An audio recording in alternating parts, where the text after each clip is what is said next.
So it was my original plan to do a separate video on each, one for Anthem and another for Animal Farm. However, I caught COVID by the time I was finished with this book, and unfortunately didn't really have my voice back to be able to do such a review. As such, I continued on and then read my next book, Animal Farm. So, this is going to be a bit of a double feature. But let's start with Anthem. With this, I have officially finished all the fictional works written by Ayn Rand.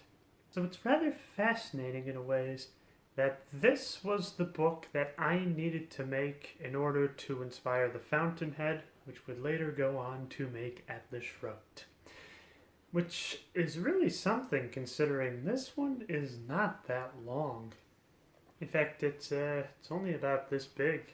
So probably one of the other big things that's rather fascinating about this is that while We the Living was a fantastic success here in the United States, Anthem did not do so hot. It was kind of at a time when socialism was in vogue. Well, it's probably even more so now, but this book is very much anti-socialism, basically painting a stark future of what it would look like if socialism completely took over. However, saw great success in the United Kingdom. Now, why do I bring this up? Well, it was the exact opposite problem with Animal Farm. So, George Orwell had published several books in his native England. However, Animal Farm was not very popular at the time. It was written in the midst of World War II, and having Russia being an ally and this very much being a slap in the face as to their form of government just didn't seem like a good idea. So instead, Animal Farm was published in the United States. And I almost kind of wonder if maybe this book kind of inspired George Orwell when he wrote 1984. Maybe it's because it's dystopian future, but it feels like there's a few elements here and there that seem very similar. In brief, this book reminds me a lot of 1984, as I mentioned, The Giver, and The Time Machine. Now the crazy thing is, with the exception of The Time Machine, Anthem was written first. But the last thing to mention is actually in the preface of this book. Now it's rather interesting that I not only entertained the idea of having a ballet made out of this story, but also to have Disney animate a feature about it. Unfortunately, neither of these came to fruition because I would have loved to have seen what Disney would have done with this, especially if it was on the more abstract side, like say Fantasia or Make Thine Music or all those other various features. That seems to be what the general plan was for this. Now on to the story itself. This takes place in the far distant future. It's never really said exactly what year, but it's been at least 1,000 years since what would be considered the collapse of industrialized civilization. That almost sounds like Nausicaa now. 1,000 years have passed since the collapse of industrialized civilization. At this time, nobody has names. How it works is that you are given a name associated with freedom, so like say liberty, freedom, equality, stuff like that. And after that name is a number of how many other people have that name and what number they were born as under that name. Now what's rather interesting is you think with this being in the far future, there would be rather wild or odd technologies. But instead, it seems that they have gone back into the medieval ages. Bloodletting is acceptable medical practice, as well as leeches, and the newest technology is windows as well as candles. As for how this government of the future works, it is separated into different committees. There's a committee of science, there's a committee of ruling, There's just committees for just about everything. What the job of these committees is that they figure out what the best way for each person is to serve their fellow man.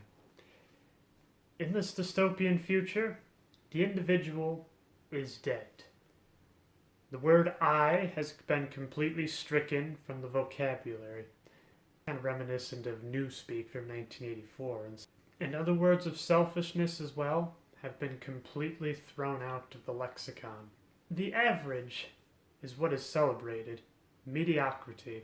If you are special, over regulation height, or smarter than any of the other kids, you are considered inferior, and are often granted a lowly job in order to compensate, as well as just kind of redeem your sin of thinking that you are better than everyone else, when in reality, you are everybody else.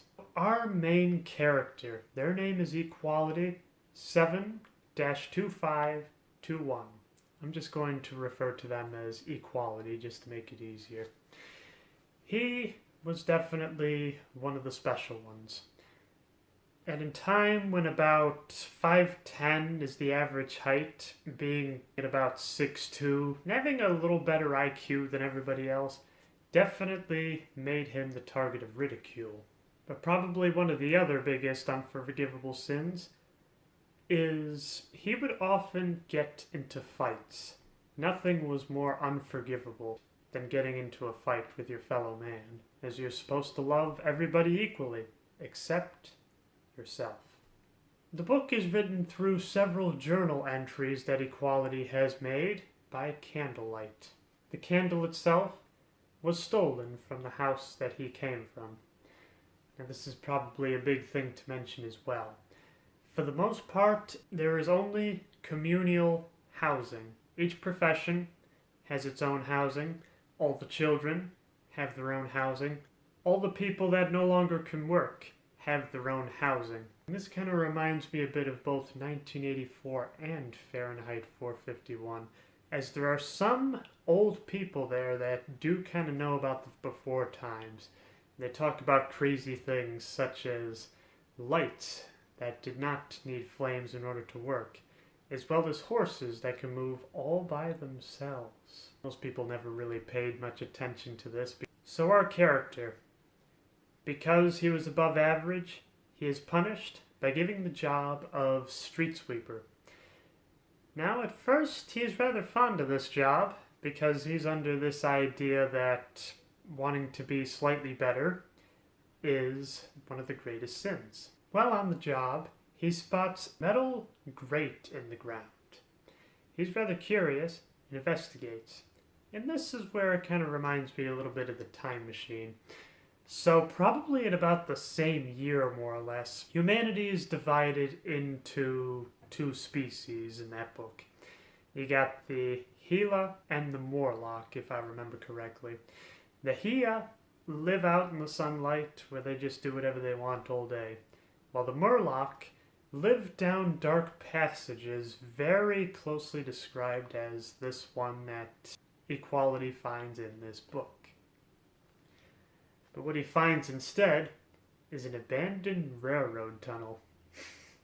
Which, you knew there had to be railroads. I mean, Ayn Rand and trains, it's like Hayao Miyazaki and airplanes. They just always love to put that in whatever creative work they got.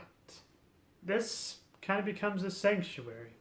He goes here every so often to just kind of escape the pressures of being a conformist, but also is able to harness more in the fields of science and mathematics than anything he was ever taught in schools. Now perchance, there is another very interesting thing he finds when he is sweeping along, and that is Liberty 5-300. A very beautiful woman with long golden hair. Since both have to take the same route every day, they see each other every day and eventually build up the courage to strike up a conversation, which this is entirely forbidden for two reasons.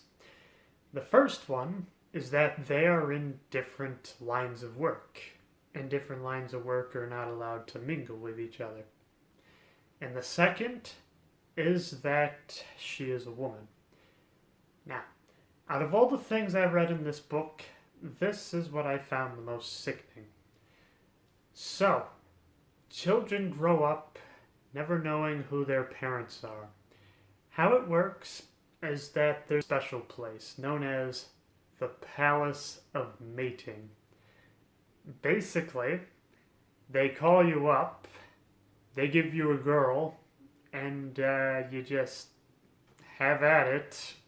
And then maybe in another week or so, you do it again. And that's how they keep the population going. And this is the only time this society is allowed to think about sex. So the idea that they're doing it now, in even a small way, is considered a great insult to the perfect government that has been set up. Well, in this railroad tunnel, Equality makes a rather fascinating discovery. He finds an old stoplight, which he is able to bring back to life with his ability to harness electricity. He figures this is a fantastic discovery that everybody needs to know about. And because this is a fantastic discovery, all his transgressions to be able to get to this point would be entirely forgiven. It seems like fate has a good hand on equality because there is a big meeting of the Science Council that is meeting in their particular town. However, before he can get there, he is discovered missing. You are not allowed to be alone in this society. Everything is scheduled for you. What you're going to do in the morning, what you do for work, meals, as well as what I like to call mandatory fun, which is a play put on the players for 3 hours, and then from there you go to bed. It was during these plays that Equality snuck away into his abandoned train tunnel in order to make all his fascinating discoveries. Instead of spending his customary 2 hours and 58 minutes, he is there for about 3.5 hours and is immediately asked at the home he returns to for slumber where he went, to which he refuses to say anything. So they get a little forceful with him and take him to the Palace of Discipline, where they attempt to whip him several times over and over until he confesses, but he does not budge. In between whipping sessions, he is left there by himself, unguarded and unrestrained. He still has this ambition to show his magic glowing box to the science committee. So, he breaks out. Not only is this building ancient, so the doors are just held on with really rusty hinges which he breaks at the slightest touch, but nobody has ever broken this kind of law before, so there was never any guards in place in order to enforce it. So he makes it there, and the council is completely disgusted with his discovery. How dare you think you're smarter than everybody else by inventing this? You are not a scientist. You are a street sweeper. You are not allowed to do anything like this. We had a hard enough time convincing the public that candles were a good thing. They are never going to go for this. This evil box needs to be destroyed now. And as they're about to destroy it, he lays his hands on it and he runs. This is the part that reminds me a fair bit of The Giver. Outside of town is what's known as the Uncharted Woods. Nobody ever goes in there, and anybody that does never come back. Very similar to how it is in The Giver. You go outside of town, nobody ever sees you again. And so, he makes a break for this forest. At first, he is rather afraid, because he wonders if maybe a great beast is about to eat him or something. But for the first time in his life, he is independent. He falls asleep on some very soft moss, armed with this idea that he is his own man now. When he wakes up, he realizes that there wasn't an alarm clock there anymore. He didn't have to jump on his feet and get ready for work. He could do whatever he wanted. So, he just kind of starts frolicking, looking around for some food to eat for breakfast, as well as just exploring the general area. When off in the distance, there's some rustling, as well as some snapping of twigs. Equality is rather afraid of this, until he turns around to see that it's liberty. She is willing to throw away his whole life just for him. And I found that rather sweet. They go around the forest and just take a look around, see what's going on. After a while, they come to this great house.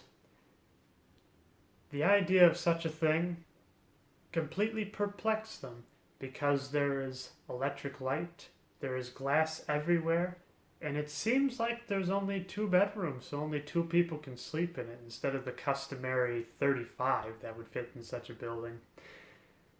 There are some relics from the old time. Some pieces of paper, some clothing, electric bulbs, as well as some furniture that somehow still exists. The clothes were definitely of great interest to Liberty. The main reason for this is that everybody was the same, everybody wore the same thing, white togas. The idea that these clothes had fantastic colors and rather revealing sections, it almost seemed kind of enchanting, very different. But unfortunately these clothes were so old they just kind of crumbled to dust at the slightest touch of it. But they were able to see it long enough to enjoy it. Equality is able to read the manuscripts, and there he makes the astonishing discovery of the word I. This, I think, is a rather fascinating literary device. All throughout the book, Equality refers to himself as we, because they had no word for I or any other selfish things. But after he finds that, he uses the word I everywhere, almost as like a term of endearment. He loves this term, to be an individual. And even Liberty loves this, because she always wanted to profess her love to him directly. But they only had the words we, as well as communion and other things as well. So the idea of saying we love you didn't really have as much emotional impact as I love you. With the idea that both Equality and Liberty love being individuals, they decide to give themselves names. Like in the old times, something to distinguish themselves. Equality names himself after an old Greek titan that he read about, Prometheus, who stole fire from the gods and gave it to man.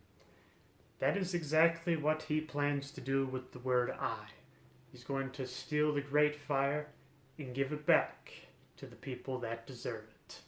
And Liberty is renamed, I do hope I'm pronouncing this right, Gaia, who is basically the mother of the world, just like she is going to be as well. And the book just kind of ends with the idea that Prometheus is going to go back to the city and he's going to recruit people who want to be individuals so they can enjoy this new life they have, while the people that want to stick with being the group can completely stay there. He'll build up a tribe of these people. He doesn't really have any plans of invasion, he just has plans to be himself. And in the end, isn't that all we want? So while it's rather different from other works by Ein, that message of individuality definitely goes throughout. I can also just barely see seeds in here that would later blossom into the giant book of the Fountainhead. And as I said, I was reading this, it seemed like there was a lot of other references. But probably one of the other ones, specifically when they're going through the house, as well as discovering old technology that's pretty boring to us by comparison, reminds me of one of these short stories I read for English class. I forget what it's called, but it seems like it's just about all these cavemen finding some weird stuff. But the crazy thing is, if you go into the backstory, it is what was left of the world after a nuclear apocalypse. All the knowledge of the modern world died with it. However, some of the structures are still intact. So what's left of humanity sees these modern marvels and wonders, what in the world is this for? How does this work? Very similar to the old house. So, that is Anthem. I highly recommend it. It's a really short read, And well, there's just a lot of aspects in here that I feel very well condenses what Ein's major teachings are. Now we move on to Animal Farm. For the most part, I like to try to read these books cover to cover, but wow, there was a lot of prefaces to this one. I have no idea who Ann Patchett is, or why her preface is really put in there, or why she's an authority on Animal Farm, other than just being a farm girl and finding this book when she was like in 5th grade and being disturbed by it. But under that logic, it could be by anybody that's picked up this book and was kind of shocked to realize that it wasn't a fairy tale like the name would suggest. Now I know that sounds a little weird, because it just says Animal Farm, but in some prints it says a fantasy story. And in ways, it is very much a fantasy. Not only because of the idea of talking animals that are able to build up a communist regime, but also in the idea that the moral in it is very blunt, and it does so with some rather graphic demonstrations. So the book opens with a pig. He had a rather odd dream of a farm being owned entirely by animals and not humans. And he also figured out the tune to a long-lost song that a lot of animals whistle to but don't know the words of. This dream has a rather profound effect on the animals. They want the idea of being able to see a farm ruled by animals, as well as just loving this new song. It almost seems like a battle anthem. Now, the animals on this farm are owned by a Mr. Jones. He is not only a drunk, but he is very abusive to his animals. And the animals can't stand it, but they can't really think of any better way to do it. However, they do get a very unexpected surprise. It got to a point one time where the farmer was so drunk that he forgot to feed them. It was about dinner time, and they couldn't stand it anymore. So they break down the doors, and they just go attacking everybody on the farm. All the farm hands, Mr. Jones, as well as his wife. And with the humans gone, they are able to make their own government. There are basically two leading forces behind this new government: a pig named Napoleon and a pig named Snowball. There was a bit of a rivalry between them, as both had their ideas of what would be best for the farm. In the end, though, it was Napoleon that won out, but mostly through brute strength. In the springtime, the dogs had puppies. What Napoleon did was slowly brought them back and made him his personal bodyguards. Once they were old enough, they chased Snowball off the farm, leaving Napoleon basically the sole leader of this farm. Now, before all this, it seemed like it was going quite well. The idea that all animals are created equal. Everybody gets the same amount of work, the same amount of food, the same amount of everything. It seemed like a paradise almost. But as Napoleon takes charge, the rights get a little worse. The animals like to complain, but the other pigs, as well as Napoleon, say, "Do you want Mr. Jones to come back and oppress you again?"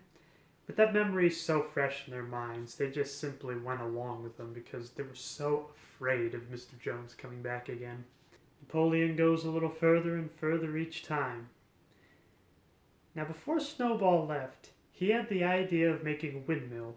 This would generate electricity for the farm, as well as heat. Napoleon was rather opposed to this windmill. However, after several months of Snowball being out of the picture, Napoleon decides to go for it, and has all the animals go for it.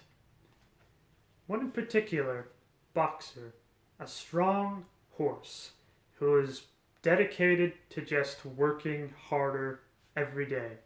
He is the strongest, and thus does whatever he can for the good of the people.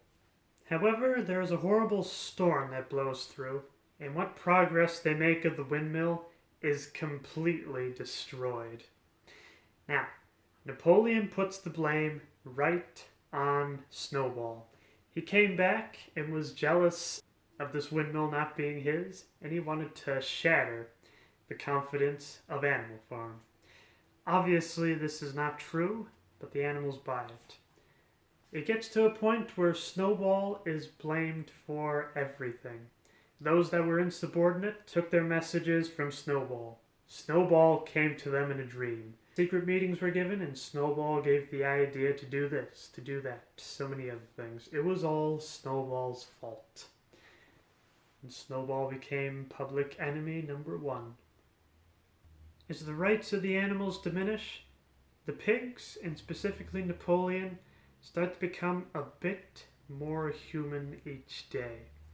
First, doing business with other humans to be able to get goods that they don't have on the farm already, as well as just seemingly pretty friendly with some of the neighbors. The book ends with the pigs having the ability to walk on 2 feet.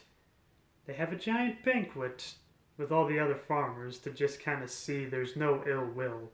Because in the past, there were a few little battles here and there for the control of Animal Farm, but the animals always won. As they all feast, the farmers are congratulating the pigs, not only for being able to create a state-of-the-art farm, but the idea that the animals are basically paid even worse than what they would have been in Mr. Jones's time. The humans are rather amazed by this, that they can get so much work out of so little pay, and yet all they just need to do is believe. And at the end, probably the biggest thing said is that all animals are created equal, but there was a little thing at the end saying, but some are more equal than others. Now obviously I skimmed a fair bit of Animal Farm, but that's the basic story. There's some deaths here and there, there's more conspiracies of Snowball, and probably one of the bigger ones is that Napoleon also controlled all of the information going on the farm. So he could create any story that he wanted. For example, Boxer is injured while trying to rebuild the windmill. Napoleon gives him to a hospital to be able to take care of it. But some of the animals can read, and they see that he is being sent to the glue factory. However, this is completely thrown out of the rug. What the public news is that Boxer unfortunately died on the operating table, and his last dying words were, "Napoleon is the greatest." So probably the thing I always find the most interesting is that both authors were very hardcore against communism. Ein, being a laissez-faire capitalist, as well as living through the Russian communist revolution that is somewhat chronicled in Animal Farm, hates it for that reason. Orwell is rather different though, because Orwell is a socialist, and what communism to him is one giant butchering of what was considered a very great and just system. So it's weird how both hate the same thing, but both think that another form of government is superior. All the same though, I feel like these books both go together really well. Because if you think about it, Animal Farm is basically an idea of how the world got as screwed up as it did in Anthem. The idea that Napoleon basically just took over, destroyed all the information that didn't make him look good, and then everything just kind of went into the dark ages from there, and then we have Anthem. So it's almost like this is the preface, and this is what happened afterwards. At the end of it, would I recommend both of these books? Well, as you probably know by now, I am a huge fan of Ein's writing, so I definitely recommend Anthem. Animal Farm, while I will agree is good, I don't know, I just kind of had a hard time holding my interest. Like with 1984, I will admit it was rather depressing, so it was kind of hard to keep going, but there, I wanted to see what would happen in the end. With Animal Farm, I don't know, it just didn't really strike me. I guess maybe it was because I appreciated what they were trying to do with disguising how Russia basically just fell into a dismal heap, and this is kind of a euphemism for all of that. I can appreciate that, but I don't know. I mean, don't get me wrong, I liked it, but that's about it, really. That's all I have for now. I hope you'll join me for my next book, Crime and Punishment. I've actually read a few pages of this already, and it's really keeping my attention pretty well, so I think this will go pretty nicely. If nothing else, it definitely seems a fair bit better than Moby Dick, and it seems a lot shorter than that one abridgment I read of War and Peace. Until next time, keep having fun.